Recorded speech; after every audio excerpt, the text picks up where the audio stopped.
What's up, everyone, and welcome to another episode of the Renewable Energy Smart Pod.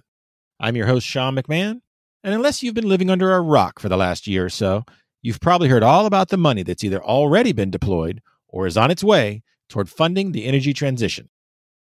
When there are billions and billions in play, it's not surprising that groups are coming together to lure capital to not only certain technologies, but also certain geographic regions. On our last episode, we heard from Michael Hecht about what the H to the Future Coalition is doing to attract green hydrogen dollars to New Orleans and other parts of southern Louisiana. Today, we're going to stay on the Gulf Coast, but look a little bit farther to the west. Jane Stricker is the Senior Vice President for Energy Transition at the Greater Houston Partnership. She also serves as the Executive Director for the Houston Energy Transition Initiative, or HETI. Jane and the team at HETI recently released a report from their Capital Formation Working Group, which includes some big-time banks and investment firms. We're talking Blackstone, Bank of America, Citigroup, INCAP, JP Morgan, and more. The report is all about capital formation and what it will take to turn Houston, yes, Houston, which of course has a long history in oil and gas, into the destination for climate capital to fund the energy transition. And speaking of oil and gas, I'm curious how listeners of this podcast will feel when Jane and I talk about the role oil and gas majors are already playing in the energy transition. Now, the report from HETI is quite extensive, so I'm linking to it in the show notes, but it'll be great to hear some of the key takeaways from Jane. Before we get started, here's a word from the exclusive sponsor of today's episode, EDF Renewables. EDF Renewables is a market-leading independent power producer and service provider with over 35 years of expertise in developing onshore and offshore wind, solar, storage, and electric vehicle charging systems. EDF Renewables, energy your way.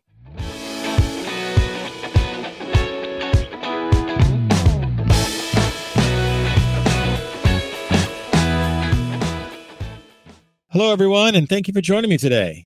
My guest is Jane Stricker. Jane is the Senior Vice President for Energy Transition at the Greater Houston Partnership. Jane, how you doing today? I'm good, Sean. Thanks for having me. Great. I just want to dive right in. We're here to talk about the Houston Energy Transition Initiative. What is that? Well, thanks, Sean. And again, thanks for having me on the show. I'm really excited to be here. And I joined the Greater Houston Partnership in January of this year to lead the Houston Energy Transition Initiative, which is really about leveraging Houston's energy leadership into the energy transition so that we can achieve our goal of an energy abundant and low carbon future. So I work on behalf of a number of energy industry members from the partnership that have come together to fund this work so that we can help make sure that through the transition, we're taking advantage of all of the opportunities in Houston, really leaning into the transition and finding ways to continue to grow the energy sector through the transition to clean energy. Well, that sounds great. We're here today to talk about a report that your group recently released, all about the kind of capital formation part of this. We've been hearing a lot about the energy transition, billions and billions or maybe trillions of dollars that it's going to take to make it a reality. And so this report really kind of focused on how Houston's going to attract the capital needed for this.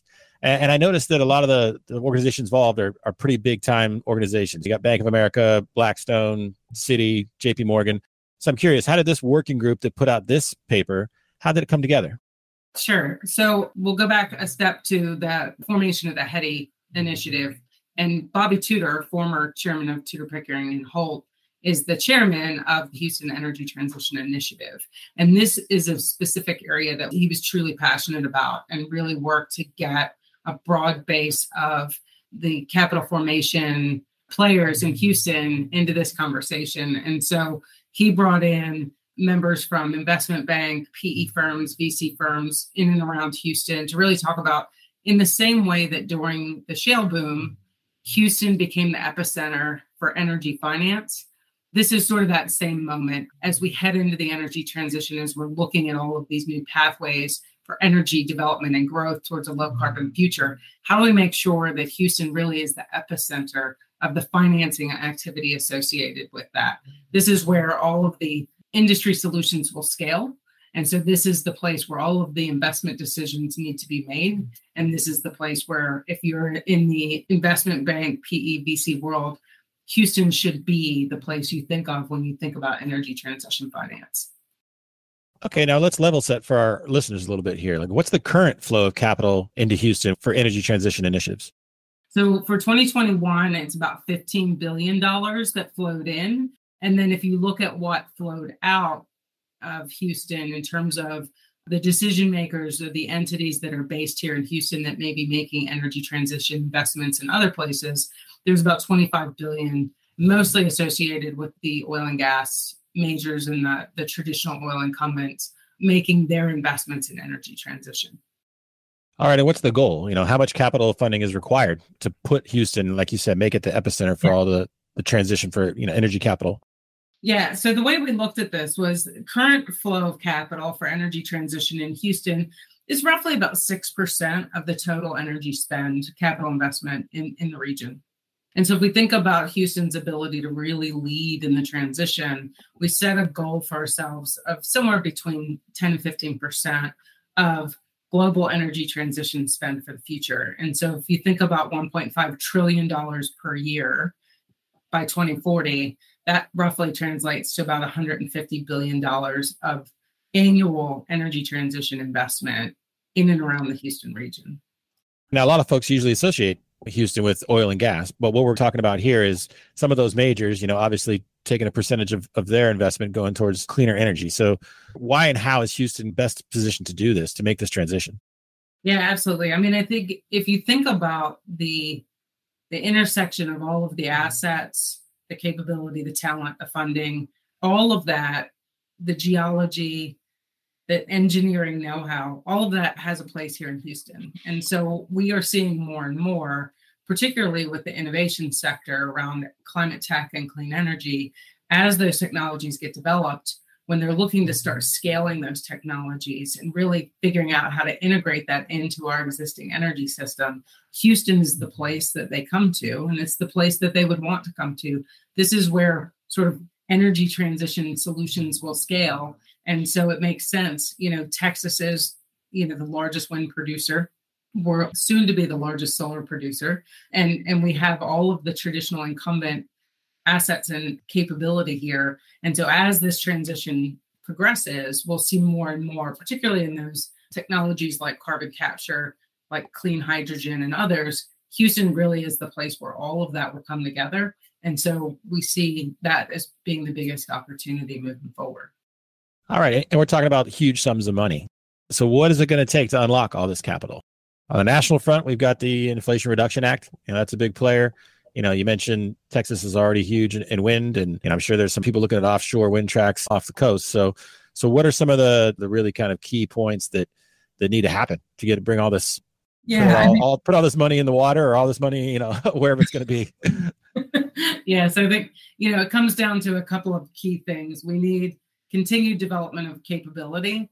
And that means we need to continue to really drive our university system, our startup ecosystem, our incubators, really, really driving this whole clean tech, climate tech innovation sector, because that's really where the ideas start from and where the technologies will come from. There'll be digital tech, there'll be biotech, and there'll be other energy tech. And all of that really starts with driving the talent capability on the front end. And so we need to have that talent and innovation hub here in Houston. And we have the beginnings of it, but we're sort of at the front end of this energy transition, and we need to really continue to grow that. And then we need projects. We need to be able to bring together all of these different projects. And we're seeing more and more sort of these small clusters of projects coming together, whether it's carbon capture with clean hydrogen development, or offshore wind to create green hydrogen through electrolysis, or other projects to decarbonize the current industry. Bringing all of those projects together and really being able to unlock the value of those projects and get long-term financing opportunities.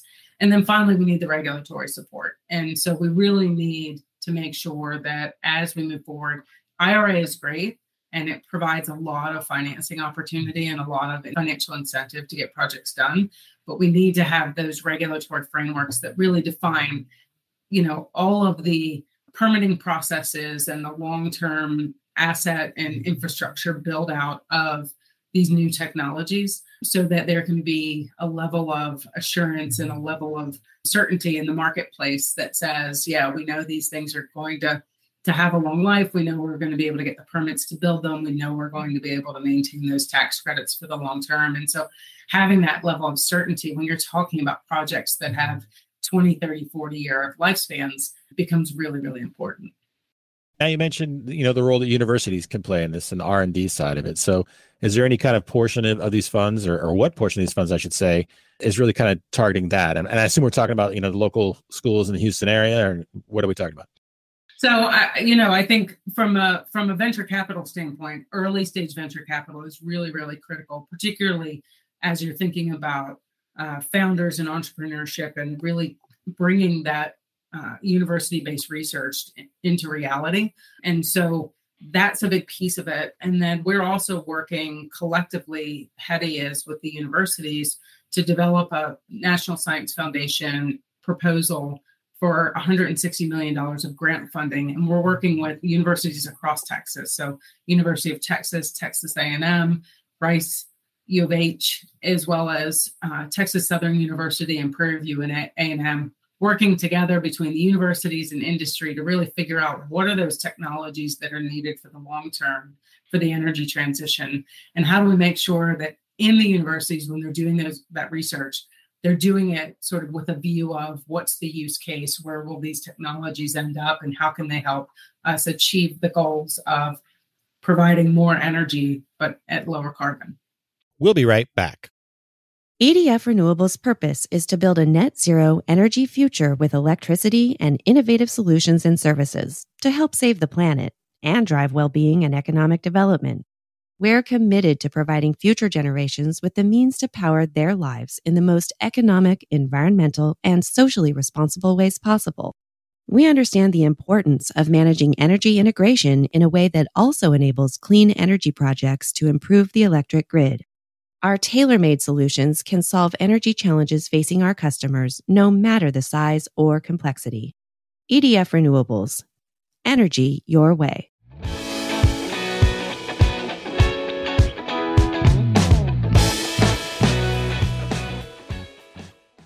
And now back to our conversation with Jane Stricker from the Houston Energy Transition Initiative.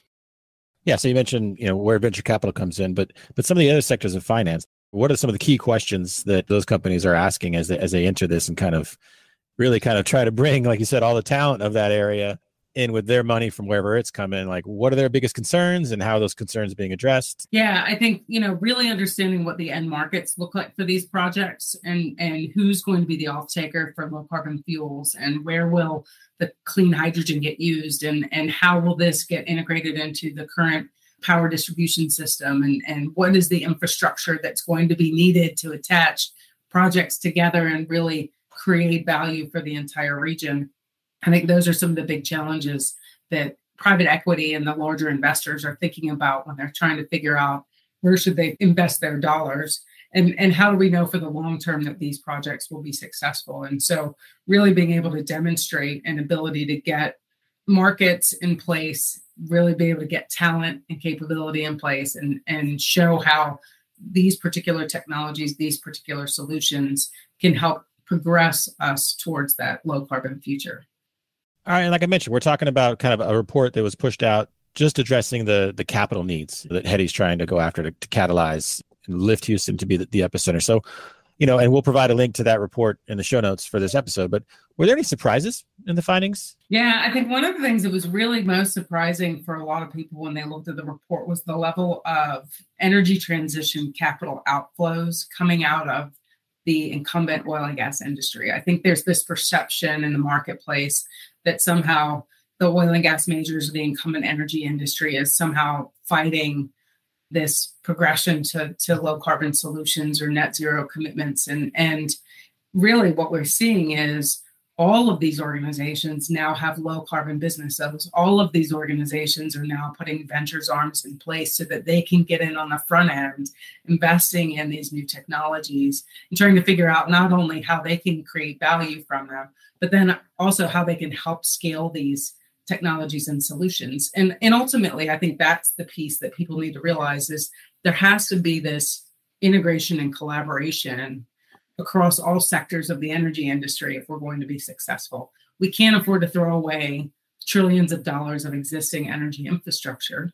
and start from scratch. We just can't do that. And so, there's a place for every energy solution in this long-term energy transition pathway.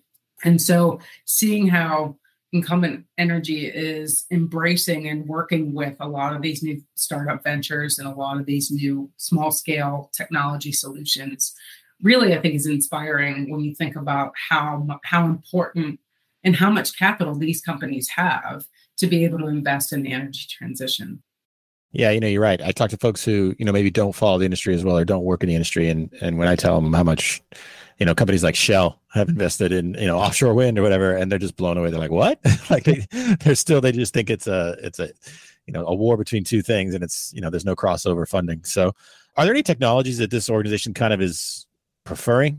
Obviously offshore wind we talk about, but that's years away. Solar stuff can go up faster. You mentioned hydrogen, things like that. So I'm sure this group is looking at all the available technologies, but what's the preference? Or I guess what's kind of the direction they want to start out first, maybe with near-term wins before long-term stuff? Yeah, I think, for Houston, we have to acknowledge the source of emissions that we have here in Houston, which are primarily industrial emissions coming from refining sector and from other industrial activity, from the production of hydrogen. Houston produces 44% of the nation's hydrogen today. And so being able to decarbonize those processes and operations, as well as the power sector, are really, really important. And they're places where we can leverage the strength of the existing incumbent energy industry. So technologies like carbon capture, use and storage, technologies like clean hydrogen development are really, really critical to being able to make significant impact on stationary source emissions in the near term as we develop those longer term solutions that are going to take longer to bring on. Ultimately, we're looking at a significant increase in the level of electrification, but we need to understand, what does that do to our grid? And how do we make sure that our grid is prepared to handle that much more electrification? And so all of those things are critical elements for us in terms of understanding what the pathways are for the energy transition and where we can really leverage Houston's strengths. We do try to not take a winners and losers approach. We aren't here to choose what technologies will win. Our role is to really create an environment where all energy solutions can be successful. So we have sort of three key areas. One, we focus on those technologies where we think Houston has a clear, distinct advantage. Things like CCUS, like clean hydrogen, like industry decarbonization. Those are areas where we know Houston. Plastics recycling is another one. We have such a big petrochemicals footprint here. So those areas are ones where we know our leadership should be able to take advantage and really drive those forward. And then we want to create an environment where all the other energy solutions in the region and that get developed through the innovation pathways can really be successful by creating a business-friendly climate in Texas for businesses to be successful, by creating a regulatory environment that enables projects and the building of infrastructure needed to deliver these projects. And so all of those pieces are really important, but we start with those areas where we know we have a leadership position, but then our role is also to help all of those other solutions scale. And I mentioned, the importance of, having a business-friendly environment. And I know, statewide in Texas, there's been some headlines lately about, policymakers putting pressure on, I think it was UBS and some other groups to make sure they're not turning their back on oil and gas. So does HEDI itself kind of take a more agnostic approach to which technologies and which energy solutions, so those financial firms can kind of be a part of this and kind of hold it up as like, hey, look, we are involved, but it's not, we're not turning our back on oil and gas? Or has anyone from those financial firms talked to you about that? So, it's a difficult subject. And I think before the Russian invasion of the Ukraine, I think we were very much focused only on one side of the coin. We were focused on the side of the coin around reducing emissions and net zero commitments. And I think that's an incredibly important side of the coin, but the other side of the coin around energy security and being able to continue to provide the energy that the world needs, particularly in the near term, still really, really important. And I think with everything that's happened over the last 9 months, there's a recognition that we need to find the balance between the two. And I think even a lot of the large investors are recognizing that while we do want to have a goal and a pathway to get us to that low carbon future, that also needs to be an energy abundant future. And right now, we have to find the balance of being able to drive forward with those new energy technology solutions while also looking to reduce the emissions associated with those things that we already do today. And so that's why I think Houston is sort of the best of all worlds, because we have sort of this intersection of new energy and traditional energy and infrastructure and financing. And so really, this sort of is that ground zero where all of the energy transition activity should be led from. That makes perfect sense. And now you've mentioned hydrogen a couple of times, and the topic of green hydrogen is a very hot topic on this show. And so is there any kind of pathway through HEDI where it's going to be kind of a slow transition, even blending hydrogen with gas? So does this lay out any kind of timeframes for, like, a 15% blend or 20 or whatever like that? Is that already being discussed? Yeah. So earlier this year, we published another paper on Houston as the epicenter to a clean hydrogen future. And so that report lays out the pathways with particular focus on in the Houston Ship Channel area, where we have significant stationary source emissions and gray hydrogen production today, leveraging technologies like carbon capture to help transition that to clean hydrogen. We try to move away from this idea of colors and recognizing that clean hydrogen, we should be measuring by carbon intensity of the hydrogen itself versus what the actual source is. But we also recognize that, given the significant amount of wind and solar that we've got in West Texas, there's a huge opportunity for Texas to be a producer of electrolysis-based clean hydrogen as well. And so that report really lays out how these different clusters of hydrogen production could come together to really put Texas and Houston in the forefront on hydrogen production for the long term. Well, we'll be sure to include a link to that report as well in the show notes. It sounds pretty awesome. All right. Well, one thing I like to do on the show is I like to ask guests for bold predictions. Obviously, you're part of a coalition that's pretty bullish on the future of the energy transition as it relates to Houston. So you got any predictions for me on where things will be, in the Houston area in, say, 3 or 5 years?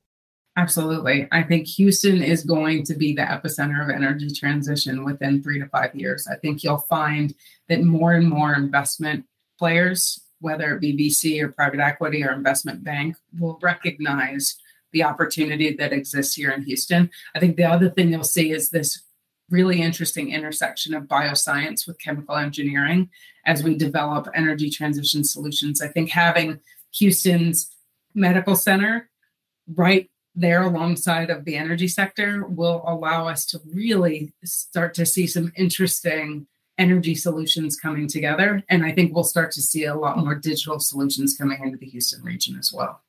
Wait, you said the medical center. I'm not following you there. How does that connect? Help me out. So it's the combination of bioscience, bioengineering, and chemical engineering is starting to come together to do genome-based energy production. So things like Cemvita factory, where they're using microbes. They're using microbes to do mining. They're using microbes to create clean hydrogen. There is this really interesting intersection between traditional medicine and biology and chemical engineering that I think will open up some really interesting pathways for us in the area of plastics recycling, mining, and energy transition more broadly. Wow. I think I got to get smarter on that. I never quite made the connection. All right. Well, hey, Jane, I've really enjoyed this conversation. So I appreciate it. And thank you so much for your time. Yeah, great to be here. I appreciate it. That's our show for today. But before we get out of here, I want to say one final thank you to the exclusive sponsor of today's episode, EDF Renewables. If you like this podcast, please share it with your friends and colleagues. And be sure to follow us on Apple, Google, Spotify, or wherever you get your podcasts. You can also follow us on Twitter, where our handle is @RenewablesPod. And if you'd like a daily dose of renewable news delivered to your inbox, head to smartbrief.com and sign up for the Renewable Energy Smart Brief. The Renewable Energy Smart Pod is a production of Smart Brief, a future company.